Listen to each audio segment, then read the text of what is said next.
नमस्कार, मैं चंद्रशेखर नेने, अंतर्राष्ट्रीय मामलों का विशेषज्ञ, आपका महा एमटीबी में स्वागत करता हूं। हमारे साथ मिस्टर योगेश कुंभार है, जो वीडियोग्राफर है। आज हम अब भी जो घटना घट रही है पंजशीर में, अफ़गानिस्तान में, उसके बारे में कुछ बात करेंगे। पंजशीर आपको जैसे विदित है कि अफ़गानिस्तान का एक छोटा सा प्रोविंस है, 350 स्क्वायर किलोमीटर का खाली इसका एरिया है, बहुत छोटा प्रोविंस है, लेकिन सारा प्रोविंस दर्रों से और पहाड़ों से घिरा हुआ है। तो वहाँ पर की जो लड़ाकू लोग थे वो ताजिक वंश के थे। उन्होंने तालिबान का सारा जो अफ़गानिस्तान पर कंट्रोल है उसके बावजूद पंजशीर को अपना अलग से गढ़ बना के रखा था, और अभी तक वहाँ पे बहुत गहरी और घनी फाइटिंग चल रही है। लेकिन अभी समाचार इस तरह से मिला है कि वहाँ की जो प्रोविंशियल कैपिटल है, प्रोविंशियल राजधानी बाज़ारक, वो बाज़ारक तालिबान के कब्ज़े में आ गई है और तालिबान ने अपना झंडा, अपना परचम वहाँ फहराया है।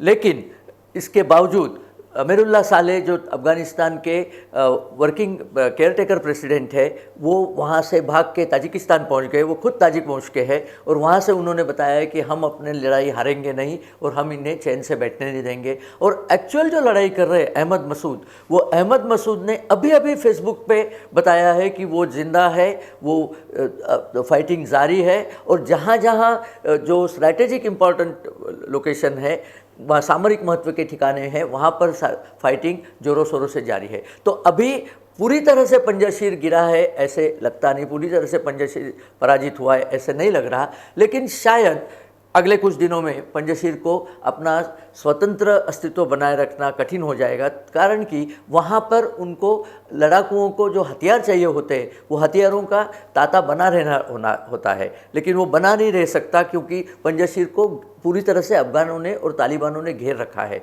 ये भी उन्होंने किया है। ये घेरने के बाद वहाँ पे अभी खाने पीने की चीज़ों का भी शॉर्टेज आना शुरू हो गया है। तो सिविलियन पॉपुलेशन वहाँ की जो है, नागरिक है, उनके लिए भी तकलीफ़ के दिन शुरू हो गए हैं। तो इस सब में अमीरुल्लाह सालेह ने ये स्पष्ट रूप से बताया है कि इस लड़ाई में तालिबान के साथ में पाकिस्तान ने अपने हेलीकॉप्टर और अपनी एयरफोर्स का इस्तेमाल किया है, और इसकी वजह से पंजशीर में सिचुएशन बहुत गंभीर हो चुकी है। इस बार तालिबान ने अपना बुर्का पाकिस्तान ने अपना बुर्का निकाल के, अपना जो बता रहे थे कि तालिबान से हमारा कोई ताल्लुक़ नहीं, पूरा निकाल के फेंक दिया है। तो पाकिस्तान के आईएसआई के चीफ लेफ्टिनेंट जनरल फैज़ हमीद इस समय काबुल में बैठ के इस लड़ाई को डायरेक्शन कर रहे हैं। मतलब ये है कि तालिबान जो एक दहशतगर्द संगठन है, उसके साथ में पाकिस्तान पूरी तरह से मिला हुआ है। पाकिस्तान पे FATF, financial action task force ने उनको ग्रे लिस्ट में डाला गया है कि वो दहशतगर्दों के साथ में है। लेकिन अब की बार ये सब जाहिर होने के बाद में मुझे पूरी तरह से आशंका है कि इनको ब्लैक लिस्ट में डाला जाएगा। ऐसे ही पाकिस्तान की हालत खस्ता है, क्योंकि फॉरेन एक्सचेंज पतली है ही नहीं, फॉरेन एक्सचेंज, खाने पीने का सामान है नहीं, वहाँ पे भी इन्फ्लेशन, जो फूड इन्फ्लेशन जिसको कहते हैं, खाने पीने की चीज़ें बहुत महंगी हो चुकी है, और वहाँ हर प्रोविंस में वहाँ दंगे हो रहे हैं। इसके बाद में TTP जो है, तहरीक तालिबान पाकिस्तान, उन्होंने अपनी गतिविधियां पाकिस्तान में बहुत तेज़ कर दी है। लेफ्टिनेंट जनरल हमीद का एक कारण ये भी है अफ़गानिस्तान जाने का कि तालिबान से कहे कि भाई अपने भाई TTP को रोको, और तालिबान ने कह दिया है कि ये TTP हमारे कहने में नहीं है, इनसे आप निपटो, ये हमारा उनसे कोई लेना देना नहीं है। अभी 20 घंटे पहले क्वेटा में एक सुसाइड बॉम्बिंग में 4 लोग मारे गए और 15 से ज़्यादा जख्मी हो गए, और उसकी पूरी जिम्मेदारी TTP ने ली है। TTP ने पाकिस्तानी आर्मी को धमकाया है कि हम आपको देख लेंगे। अभी उन्होंने पाकिस्तान की मीडिया को भी धमकाया है कि आप हमारा जो पिक्चराइजेशन करते हो, वो हमें दहशतगर्द कहते हो। हम दहशतगर्द नहीं है, हम अपनी मातृभूमि के लिए, मादर वतन के लिए लड़ने वाले लोग हैं, हम वतन परस्त लोग हैं। लेकिन उनका वतन है वो खैबर पख्तूनख्वा है, वो पाकिस्तान नहीं है। तो ये पाकिस्तान को इंटरनल प्रॉब्लम बहुत सताने वाली है। वापस अफगानिस्तान चलते हैं। अगर सपोज तालिबान ने पंजशीर को जीत भी लिया, सारे अफगानिस्तान पे उनका कंट्रोल पूरी तरह से हो भी गया, तो भी वो अभी तक गवर्नमेंट फॉर्म नहीं बना सके, अभी तक सरकार नहीं बनाई उन्होंने, क्योंकि उनका कहना है कि सारे लोगों ने मिल के सरकार बनानी है। लेकिन एक्चुअल में सिचुएशन ये है कि तालिबान जो है पूरी की पूरी पश्तून मतलब पठानों की बनी हुई है, जबकि अफगानिस्तान में पठान सिर्फ 42% है। पठानों जैसे ही बड़े बड़े ताजिक बहुत है, हज़ारा बहुत है, उज़्बेक है, अलग अलग नेशनलिटी के लोग वहाँ पे, नेशनल ओरिजिन के लोग वहाँ पे रहते हैं, और उनकी पठानों से बनती नहीं है। तो ये जो सरकार बनानी है इसमें बाकी लोग अपना अपना हिस्सा मांग रहे हैं।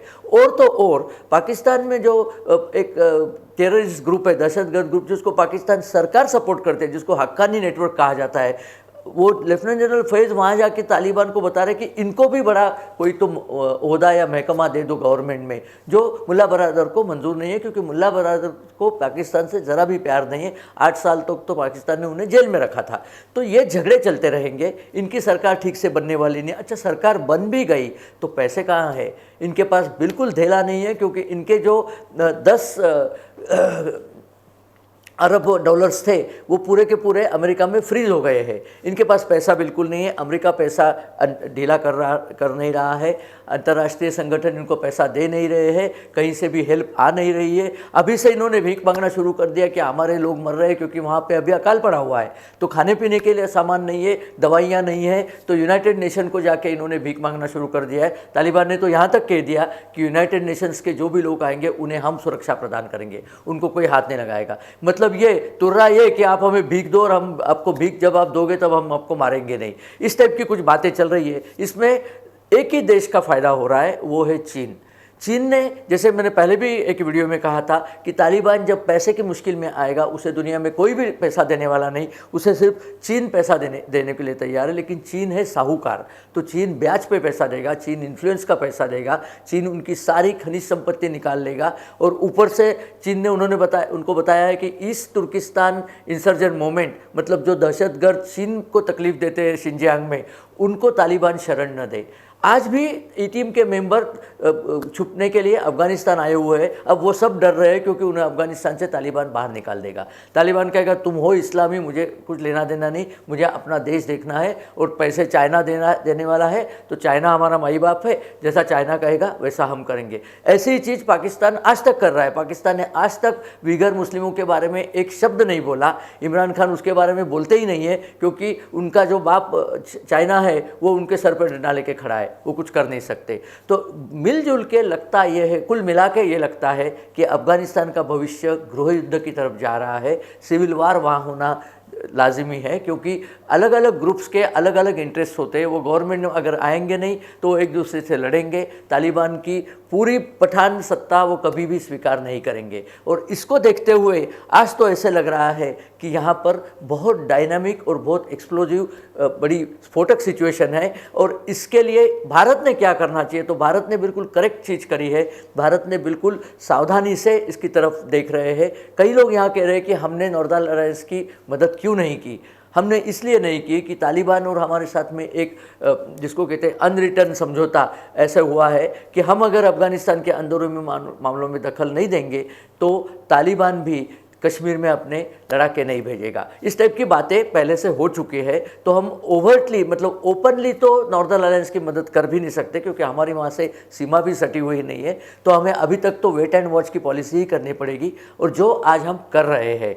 हमें देखिए, पंजशीर के लोग अपने आज़ादी के लड़ रहे हैं, ये सब मानते हैं हम, लेकिन आज के दिन में हमें यह सोचना ज़रूरी है कि भविष्य में क्या होगा, तालिबान की सत्ता कब तक दृढ़मूल होगी, अगर नहीं होगी तो उससे किस तरह से निपटा जाएगा, पाकिस्तान और तालिबान के बीच में दरार कैसे पैदा की जाएगी, इसके लिए अभी काम चल रहा है। और आगे आगे देखिए होता क्या, क्योंकि अफगानिस्तान में सिचुएशन बहुत ही स्फोटक बनी हुई है, कल कुछ भी हो सकता है। हम देखते हैं आगे क्या क्या होगा। ये सब चीज़ें आपको बतानी थी, इसलिए ये वीडियो बनाया है। अगर ये वीडियो आपको पसंद आया तो आप अपने मित्र परिवारों के साथ में शेयर कीजिए, हमारी चैनल को सब्सक्राइब कीजिए। आपके कमेंट्स का हम बहुत बेसब्री से इंतज़ार करते हैं, क्योंकि आपकी कमेंट पे हम देखते हैं कि आगे हो गया आप क्या चाहते हो।